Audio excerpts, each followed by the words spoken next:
Hello friends, this is Amrinder Tiwari and you are watching Bodhisattva PCS. ये हमारा नया प्रयास है किशन गज की चाय, जिसके अंतर्गत हम डेली एडिटोरियल एनालिसिस आपके लिए प्रोवाइड करते हैं, लेकर आते हैं for BPSC, which is quite important for BPSC mains examination. आज का टॉपिक है ethanol a saviour that give saving. Indian Express से उठाकर यह पार्टिकुलर टॉपिक आपके सामने मैं लेकर आया हूँ। काफ़ी इंपॉर्टेंट है for 6-9 BPSC mains examination, interview examination और other upcoming BPSC examination like 70, 71 और बिहार से संबंधित जो भी एग्जाम्स होते हैं ना, सबके लिए काफ़ी ज़्यादा इंपॉर्टेंट है। तो watch this video from beginning to the last. और हाँ, यदि चैनल पे नए हैं तो चैनल को सब्सक्राइब करके बेल का आइकन जरूर दबा देना, ताकि कोई भी लेटेस्ट नोटिफिकेशन आप तक पहुंच सके। और काफ़ी ज़्यादा एफर्ट लगता है तो इससे हमें मोटिवेशन भी मिलेगा my dear friend. Before starting today's analysis, एक बहुत ही इंपॉर्टेंट मुद्दा है जो मैं आपके साथ शेयर करना चाहता हूं। देखिए, कुछ 7 ऐसे हैबिट हैं जिस पे यदि आप अपना टाइम और समय और एनर्जी इन्वेस्ट करते हो तो आपके जीवन को टोटल तहस नहस कर सकते हैं। जिसमें से एक है, do not invest your energy on distraction. आजकल सोशल मीडिया द्विधारी तलवार के रूप में हो गई है। यूट्यूब आपके लिए डबल साइडेड तलवार के जैसे काम करेगा। ये आपको बना भी सकता है और बिगाड़ भी सकता है। यदि आप अपना एनर्जी रील्स के ऊपर खर्चा करते हो, जो ट्रेंडिंग रील्स वगैरह होते हैं, गाने वगैरह होते हैं या सीन्स वगैरह होते हैं, इस पर खर्चा करते हो तो समझ जाओ कि आपका प्रिपरेशन कहीं ना कहीं गर्त में जा रहा है। क्योंकि ये जो रील्स वगैरह होते हैं ना, कुछ सेकेंड का, लॉन्ग टर्म के लिए आपको कभी भी लाभ नहीं देंगे। आपके डोपामाइन का लेवल ये काफ़ी ज़्यादा इंक्रीज कर देते हैं और उसको संतुष्टि नहीं मिलती है। आपको कब सेकेंड जो है मिनट में बदल जाता है और मिनट घंटों में आपको पता भी नहीं चल पाता है। और आप इतने घंटे स्पेंड करने के बाद आपका डोपामिन जो लेवल है काफ़ी ज़्यादा हाई होता है। आप संतुष्ट भी नहीं हो पाते हो और अंततोगत्वा फ्रस्ट्रेट हो जाते हो, ये सोच के आपके अंदर ग्लानि होती है कि मैंने अपना इतना घंटा केवल रील देखने में व्यतीत कर दिया। तो my dear friend, is my kind request to all my brothers and sisters who are preparing for civil services examination, do not invest your energy on distraction my dear friend. ठीक है, एक बड़े भाई के तौर पे, एक टीचर के तौर पे ये मेरा बिल्कुल ही आपके लिए एक संदेश है जिसको आपको मानना ही पड़ेगा। If you are serious aspirant, आप अपने जीवन को लेके, आप अपने समय को लेके काफी ज्यादा सीरियस हो। तो अब आ जाते हैं मेन मुद्दे पे। देखिए, why are we discussing about ethanol again. Previously बहुत सारे मेरे द्वारा वीडियो लेक्चर प्रोवाइड कराए जा चुके हैं इस पर्टिकुलर टॉपिक पे, और उसमें भी बिहार सरकार के प्रयासों को लेकर, बायोफ्यूल को लेकर काफ़ी ज़्यादा टॉपिक मैंने प्रोवाइड कराया है एनालिसिस के साथ, पूरा इन डेप्थ एनालिसिस के साथ। यदि आप उस पर्टिकुलर वीडियो को देखना चाहते हैं केवल बिहार के एंगल से, तो you can watch that particular topic, जिसका लिंक जो है वीडियो के डिस्क्रिप्शन बॉक्स में दिया गया है, तो उसे आप क्लिक करके देख सकते हैं। और ये सारी चीज़ें हम PDF नोट्स और वीडियो लेक्चर दोनों के थ्रू हम आपको देते हैं, प्रोवाइड करते हैं। तो PDF नोट्स भी आपको मिल जाएगा नीचे दिए गए टेलीग्राम ग्रुप पे, तो उसे ज्वाइन कर लेना और उस पे बने रहना। आपको टाइम टू टाइम सारी चीज़ें प्रोवाइड कराई जाती हैं। हम केवल क्वालिटी पे इन्वेस्ट करते हैं, क्वांटिटी पे नहीं। हम आपका समय, आपकी एनर्जी की महत्ता समझते हैं। तो इसीलिए यहाँ पे कहीं भी किसी भी तरीके से कंटेंट से कोई आपको समझौता नहीं मिलेगा और किसी भी तरीके के क्रिंज टॉपिक जो है हम आपके सामने नहीं लेकर आते हैं जो बहुत ही ज़्यादा कैची हो, युवाओं को लुभाता हो, लेकिन वो आपके एग्जाम के काम का ना हो। My dear friend, why in news. देखिए, आप सबको पता होगा कि बायोफ्यूल आजकल इंपॉर्टेंट टॉपिक बना हुआ है और आए दिनों इसको लेकर चर्चा होती रह रही है। अभी COP28 चल रहा है ना दुबई में, इसको लेकर जब मैं पूरा डिटेल एनालिसिस लेकर आऊँगा तो उसमें भी एक ये टॉपिक होगी एनर्जी सिक्योरिटी की और इमिशन को कैसे हम उस पर लिमिट लगाने की कोशिश कर रहे हैं वैश्विक प्रयासों के द्वारा, और इंडिया क्या कर रहा है और बिहार उसमें कहाँ स्टैंड करता है। ठीक है, तो लेकिन आपने देखा होगा पिछले सालों से, यदि कोविड-19 की बात करें तो जब से कोविड-19 शुरुआत हुआ है ना, 19 के लास्ट मंथ से, नवंबर या दिसंबर की बात कर लें, केरला में शायद केस आ गया था, शायद दिसंबर में फर्स्ट केस। तो उसके बाद से जो ग्लोबल सप्लाई चेन है वो काफ़ी ज़्यादा डिस्टर्ब हो गया। और ग्लोबलाइजेशन के दौर में कहीं भी कोई अच्छा काम हो या बुरा काम हो, वो डायरेक्ट इम्पैक्ट और इनडायरेक्ट इम्पैक्ट डालता है विश्व के सारे देशों के इकोनॉमी पे। और चूंकि भारत जो है अपने आप में बहुत ही ज़्यादा विश्व की 5वीं सबसे बड़ी अर्थव्यवस्था बन गई है, तो इसको मतलब इस पे डायरेक्ट और इनडायरेक्ट इम्पैक्ट पड़ना तो ऑब्वियस लाजमी है, होगा ही होगा। इसके साथ साथ एक तो ये हो गया कि ग्लोबल सप्लाई चेन डिस्टर्ब हो रहा है। दूसरा, आपने देखा होगा कि भारत जैसे देश में जहां पे लोगों का जीवन स्तर बढ़ रहा है, सोर्स ऑफ इनकम बढ़ रहे हैं, लोगों का आय बढ़ रहा है, लिविंग स्टैंडर्ड बढ़ रहा है, तो लोगों के द्वारा अपने एनर्जी पे अपने धन को लग्जरी पे इन्वेस्ट करने का ट्रेंड भी बढ़ता है। और लग्जरी मतलब वो कार खरीदेंगे, पहले साइकिल से काम चला लेते थे तो बाइक खरीदे, सुपर बाइक खरीदे, अब कार खरीदने लगेंगे, सुपर कार खरीदने लगेंगे। तो इससे होगा क्या, एक तो हमारे लिए प्रोडक्शन के लिए एनर्जी की आवश्यकता है, और दूसरी हम लग्जरी पे भी जब खर्चा करते हैं तो उसके लिए भी एनर्जी की। और अर्बन की बात करें, अर्बन इलाकों में तो ये स्पेशली हो रहा है। आप गांव में देखे होंगे, पहले एक दुके घर में जो है बाइक होती थी, अब सबके घर में बाइक होती है। कोई 20,000 भी कमा रहा है तो उसको दहेजों में बाइक चाहिए, ठीक है। तो ये सारी चीजें कहीं ना कहीं हमें दिखा रही हैं कि भाई हमारा आने वाले समय में ना एनर्जी डिमांड बहुत ही ज्यादा बढ़ने वाला है।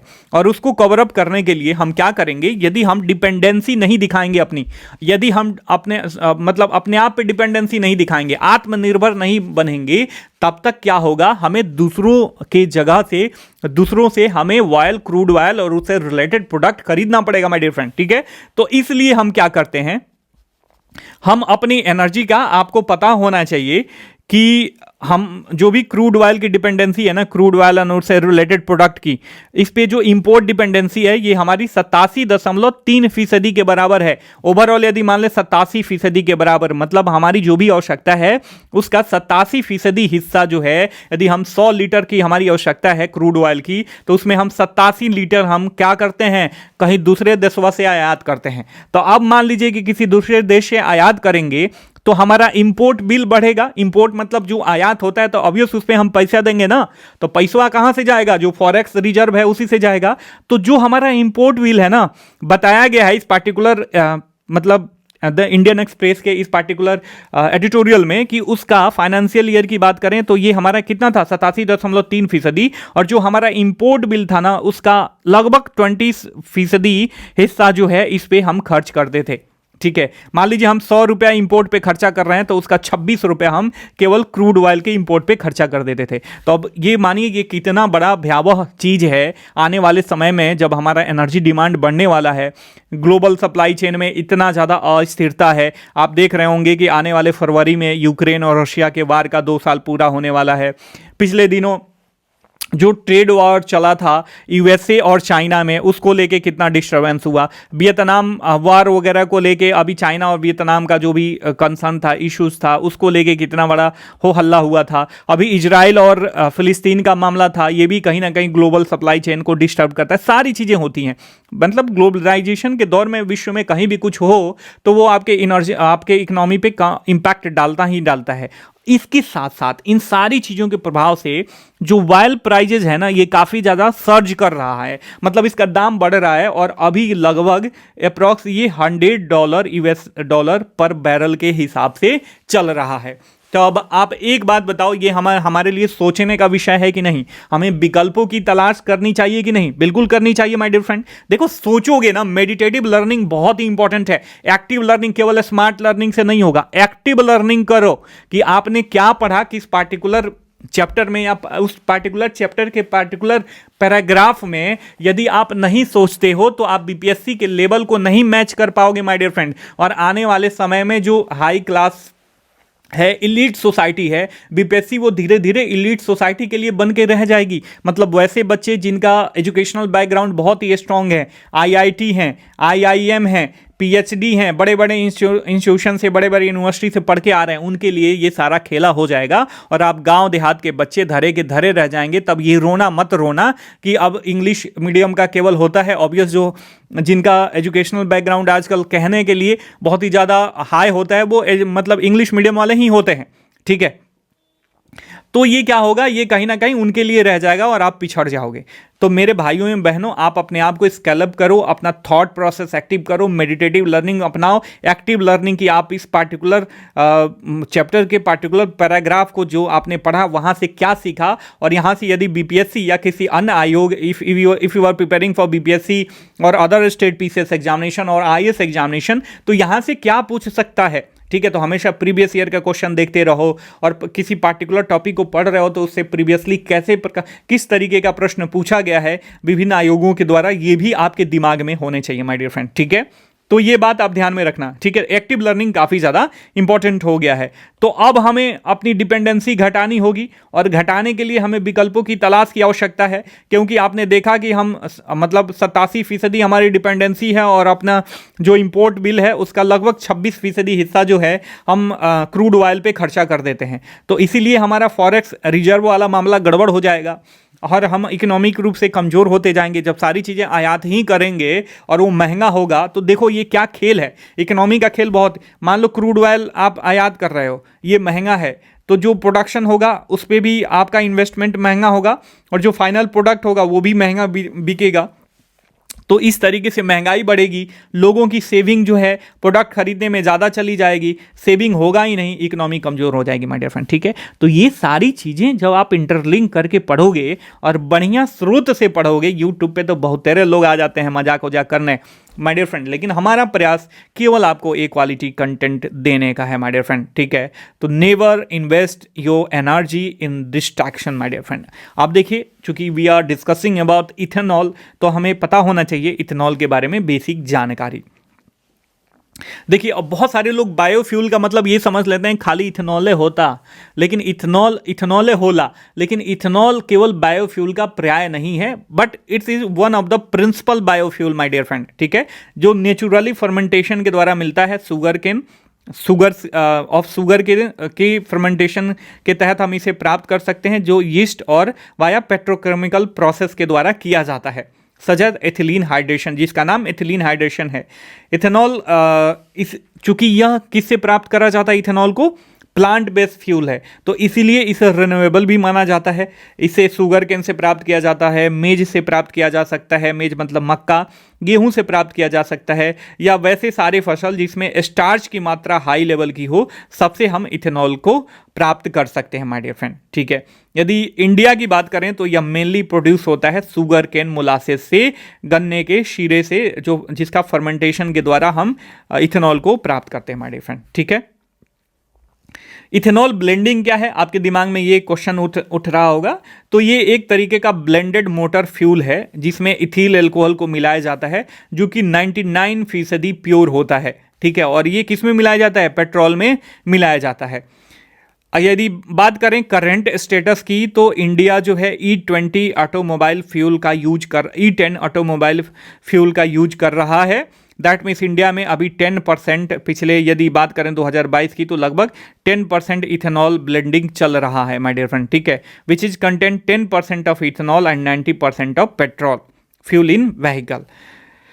अब जो है इससे क्या होगा, ये कार्बन एमिशन को भी रिड्यूस करेगा। इसमें ये जो है पेट्रोल का ऑक्टेन मान बढ़ा देता है, और पेट्रोल अधिक जलता है, पेट्रोल से पॉल्यूशन नहीं हो पाता है, तो ऑक्टेन मान बढ़ने की वजह से कार्बन एमिशन कम होगा। और central government has reduce the target of 20% ethanol blending in petrol by 5 year from 2030 to 2025। अब इथेनॉल ब्लेंडिंग का लाभ क्या है? पहला लाभ तो मैंने आपको बता ही दिया, फॉरेक्स वगैरह से रिलेटेड मैंने बता दिया। इंपोर्ट बिल हमारा कम होगा, हमारा धन बचत होगा, जिसको हम अदर मतलब एस्पेक्ट में, अदर डायमेंशन में खर्चा करेंगे और इकोनॉमी को मतलब प्रॉस्पर करेंगे।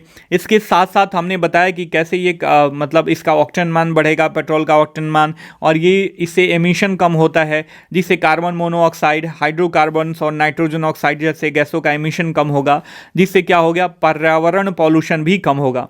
इसके साथ साथ एनर्जी सिक्योरिटी भी बढ़ेगी। Increase use of ethanol will reduce the dependency on oil imports, obvious मैंने बताया। करंट नेट इंपोर्ट कॉस्ट है $551 बिलियन के USD के बराबर, यदि 2020-21 का डाटा देखा जाए तो, ठीक है। E20 प्रोग्राम जो भारतीय गवर्नमेंट का लक्ष्य है कि हम पेट्रोल में 20% इथेनॉल का ब्लेंडिंग करें, ये $4 billion USD, that means 30,000 crore per annum के हिसाब से ये बचाएगा माय डियर फ्रेंड, ठीक है। इसके साथ साथ किसानों को इससे इंसेंटिव वगैरह भी मिलेगा, क्योंकि किसान जो है जो फूड ग्रेन्स है उसको छोड़ के ये सारी चीज़ें अवेलेबल कराएंगे वगैरह, ठीक है। Ethanol is produce by while company from farmer that benefits the sugar cane farmer. It will specially beneficial for north Bihar farmers की बात करें। यदि तिरहुत प्रमंडल की बात करें ना, तो पहले से ही, आज़ादी के पहले से ही तिरहुत प्रमंडल में गन्ने वन्ने की खेती बहुत होती थी और वहाँ पे चीनी मिल की फैक्ट्री का विकास बहुत ज़्यादा था। और मतलब उसके बाद जब भारत आज़ाद हुआ तो बिहार में चाहे फ्रेट इक्वलाइजेशन पॉलिसी की बात करें या इंडस्ट्रियल डेवलपमेंट में लूजपन की बात करें, सरकार का प्रॉपर ध्यान नहीं गया और कहीं ना कहीं शुगर केन इंडस्ट्री जो है धाराशायी हो गई। तो ये सारी चीज़ें अगर होती हैं तो तिरहुत प्रमंडल स्पेशली नॉर्थ बिहार के फार्मर्स को, जो कि बाढ़ वाला इलाका है, यहाँ पे काफ़ी ज़्यादा फायदा मिलने वाला है और ओवरऑल हमारा फॉरेक्स रिजर्व की सेफ्टी भी सिक्योर होगी। इसके साथ साथ चूंकि गन्ने में उतना ज़्यादा पानी वगैरह की आवश्यकता नहीं होती, गन्ने में तो ठीक ठाक पानी की आवश्यकता होती है, लेकिन यदि मक्के वगैरह की बात करें, गेहूं की बात करें, तो इसमें बहुत ज़्यादा पानी नहीं चाहिए। तो ये वाटर सेविंग क्रॉप्स हैं और पार्टिकुलरली जो वाटर डिफिशियंट एरिया है ना, यदि साउदर्न बिहार की बात करें तो यहाँ पर भी इनकी खेती हो सकती है और हम इनका यूज जो है बायो इथेनॉल के रूप में यूज कर सकते हैं, इनके बायो इथेनॉल के फीड स्टॉक के रूप में, ठीक है। तो ये बात आपको ध्यान में रखनी चाहिए। एनर्जी सिक्योरिटी इससे होगी। इसके साथ साथ जब एनर्जी सिक्योरिटी होगी तो आत्मनिर्भर भारत का जो सपना है वो भी साकार होगा। अच्छा, आपके दिमाग में ये प्रश्न उठ रहा होगा कि भैया एक बात बताओ, आप ये कह रहे हो कि जो मतलब फीड स्टॉक हैं बायोफ्यूल के, स्पेशली इथेनॉल के, तो ये सारे तो खाद्य पदार्थ हैं। तो खाद्य पदार्थों को केवल जब इथेनॉल प्रोडक्शन में भेज दिया जाएगा तो हम खाएंगे क्या? फूड सिक्योरिटी का क्या होगा? तो देखो यहाँ पे नन फूड फीड स्टॉक की बात करी जा रही है। हर एक साल मिलियंस टन जो है हम गेहूं हमारा बर्बाद हो जाता है, मक्का बर्बाद हो जाता है और हम डंप कर देते हैं समुद्र में। तो ये जो एक्स्ट्रा है ना, उसी का हम यूज करेंगे इस मतलब इथेनॉल प्रोडक्शन में, ठीक है। और सरकार भी कुछ ऐसे ही प्रमोशन कर रही है माय डियर फ्रेंड, ठीक है। तो ये बात, अब कुछ बैकग्राउंड देख लेते हैं। India has the third largest crude and product demand in the world. विश्व लेवल की बात करें तो इंडिया जो है तीसरे स्थान पे आता है, जिसमें क्रूड और उससे रिलेटेड प्रोडक्ट डिमांड होता है, तीसरे स्थान पे। यदि इंटरनेशनल एनर्जी एजेंसी की बात करें तो इसका एस्टिमेशन है कि 20% of our total primary energy supply was met by biomass. हमारा इंडिया का जो प्राइमरी एनर्जी सप्लाई है ना, उसका 20% हिस्सा जो है ये बायोमास के तहत सप्लाई किया जाता है। And a large portion of it was use by house hold, जिसका लार्ज पोर्शन जो है हाउस होल्ड के द्वारा यूज किया जाता है। करंट स्टेटस की बात करें तो ethanol producer supply approx 430 crore litre of ethanol इन 2022 में इथेनॉल जो भी प्रोड्यूसर सप्लायर हैं, इन्होंने 430 करोड़ लीटर इथेनॉल सप्लाई किया मार्केट में। The demand of 20% blending is set to increase India ethanol demand to nearly 1100 crore litre by 2025। जो 20% ब्लेंडिंग का टारगेट है, तो इथेनॉल डिमांड ये 2025 तक कितना बढ़ जाएगा? 1100 करोड़ लीटर के हिसाब से प्रोडक्शन होगा, तब जाके हम 20% का जो टारगेट है उसको हम हासिल कर पाएंगे, ठीक है। हमारा नियरली 60% पेट्रोल डिमांड आता है टू व्हीलर से और 40% पेट्रोल डिमांड आता है फोर व्हीलर से, ठीक है। According to council on energy environment and water supply in, इसके द्वारा बताया गया है कि अर्बन में, मतलब अर्बन एरिया में 55% जो पीपुल हैं वो इंडिकेट कर रहे हैं या उनका डिजायर है या नीड कहिए कि वो आने वाले कुछ समय में वो फोर व्हीलर को ओन करेंगे। तो इससे ऑब्वियस हमारा एनर्जी डिमांड बढ़ेगा और नीति आयोग इसी को लेके एक रिपोर्ट जारी किया है, जिसमें बता रहा है कि ग्रोथ इन पेट्रोल डिमांड 40% हो जाएगा 2030 तक, कंपेयर टू यदि 2021 की बात करें तो, ठीक है। तो ये बात हो गई। तो क्या केवल इथेनॉल वगैरह पे ही सरकार प्रयास कर रही है? एनर्जी जो हमारा डिमांड है इसकी सरकार कैसे मीटअप कर रही है? तो जो भी स्टेप टेकन बाय गवर्नमेंट है उसको हम देख लेते हैं। फिर 2022 में इंडिया ब्लेंडिंग प्रोग्राम एक काफ़ी ज़्यादा अचीवमेंट प्राप्त कर लिया, माइलस्टोन इसे बोला जाएगा। जो 10% का हमारा जो टारगेट था इथेनॉल ब्लेंडिंग का पेट्रोल में, वो हमने हासिल कर लिया है। इसके साथ साथ national policy on biofuel 2018 launch करा गया है इंडिया के द्वारा। E100 पेट्रोल प्रोजेक्ट भी शुरू किया गया है। पुणे में इसकी शुरुआत करी गई, जिसमें जो 2 व्हीलर्स हैं उसमें मतलब 100% एथेनॉल पे ही चलेंगे।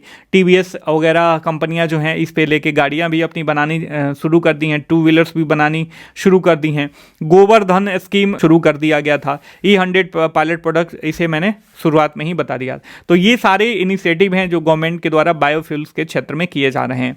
और अब हमें आगे क्या करना चाहिए। देखिए, हाल ही में आप सबको पता होगा कि इंडिया के अध्यक्षता में नई दिल्ली में जो है G20 का ऑर्गेनाइजेशन करा गया था, जिसमें इंडिया के सहयोग से global biofuel alliance under India's G20 presidency के तहत इसको लाया गया है, ग्लोबल बायोफ्यूल अलायंस को लाया गया है। तो मतलब पूरे सरकार को चाहिए, इसके साथ साथ वैश्विक जो भी देश हैं इसमें शामिल हैं, उनको चाहिए कि इसको स्ट्रेंथन करें और आने वाले समय में अपने लक्ष्यों को निर्धारित कर इसे जल्द से जल्द प्राप्त करने की कोशिश करें। ठीक है, इसके साथ साथ एश्योरेंस ऑफ प्रोक्योरमेंट भी चाहिए। जो मतलब किसान ज़्यादा अन्न उपजा रहे हैं उनके प्रोडक्ट का प्रोक्योरमेंट हो, तो ये भी एश्योरेंस चाहिए उनको, नहीं तो उनको मतलब श्योरिटी नहीं रहेगी कि हम जो भी प्रोड्यूस कर रहे हैं ये मतलब कंपनियों के द्वारा खरीदे जाएंगे या नहीं खरीदे जाएंगे, तो वो प्रोडक्शन करेंगे ही नहीं। तो गवर्नमेंट को चाहिए कि किसानों को इंसेंटिव दे, इसके साथ साथ जो भी उनका फाइनल प्रोडक्ट है उसके प्रोक्योरमेंट का एश्योरेंस दे। इसके साथ साथ टारगेटेड प्रमोशन और ईवी, केवल हमें इथेनॉल पे ही ध्यान नहीं देना चाहिए, इलेक्ट्रिक व्हीकल पे टारगेटेड प्रमोशन करना चाहिए, उनको बढ़ावा देना चाहिए, उनके यूज को लेकर बढ़ावा देना चाहिए, उनको प्रोडक्शन को लेकर बढ़ावा देना चाहिए। इसके साथ साथ मान लीजिए, पहले आपके दिमाग में मैंने सोचा था कि क्या ये, मैंने पूछा था कि क्या ये मुद्दा आया कि जो फूड सिक्योरिटी है उसका क्या होगा, क्योंकि जो भी यदि खाद्यान्न चाहे मक्का हो या गेहूं हो हम केवल इथेनॉल के लिए प्रोड्यूस करें और बेचने लगें तो फूड सिक्योरिटी का क्या होना हो सकता है।